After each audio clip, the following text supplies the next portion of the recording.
We have heard from a U.S. official that Israel has basically agreed to the outlines of the deal, and now the ball is in Hamas's court. And an Egyptian official involved in mediation also said that he expects a return from Hamas either Sunday or Monday.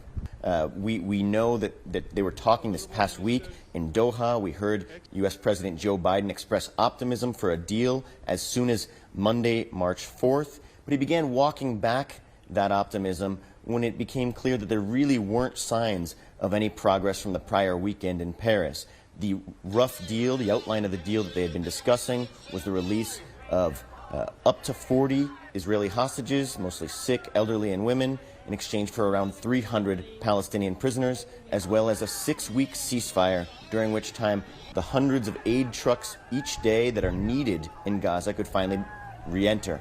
And there have been increasingly urgent calls for a ceasefire, especially in the wake of the incident early Thursday morning, with just swarms of desperate Gazans going at these aid trucks trying to get flour and canned goods, and soldiers firing upon them.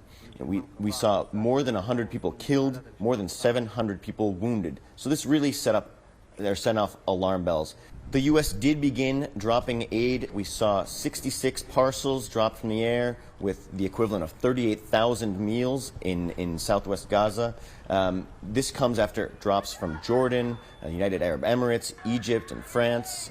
And while these images are dramatic and hopeful in the sense of you see these people reaching up from manna from heaven, it really is just a drop in the bucket. It doesn't replace the strings of trucks that come in with aid loaded up, and it won't. And so this is going to keep growing. The U.S. has plans for more. Has said it could open a maritime corridor. We are told that the U.S. had been weighing this for months, but because it's inefficient, because they could not guarantee that the aid would land in the hands of people, they really held off. Now, again, what prompted this was the Thursday morning of violence.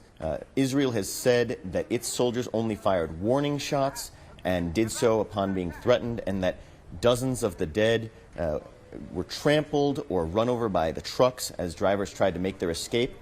That's undermined by the reporting from my colleagues in Gaza. They spoke to witnesses, shooting victims. They spoke to the director of a hospital, Al-Alda, and he said 80% of the roughly 175 people his hospital treated had gunshot wounds. A UN mission also went to another hospital, Shifa, and found a large number of gunshot wounds there as well. Let's have a listen to what one of the UN officials said after the visit. We have seen people with gunshot wounds, we have seen amputees, and we have seen children as young as 12 that were injured yesterday. These events cannot be allowed to go on. We need to have safe, secure passage throughout Gaza to reach the people that need humanitarian aid.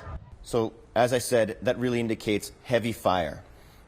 David Biller with the Associated Press for CGTN in Jerusalem.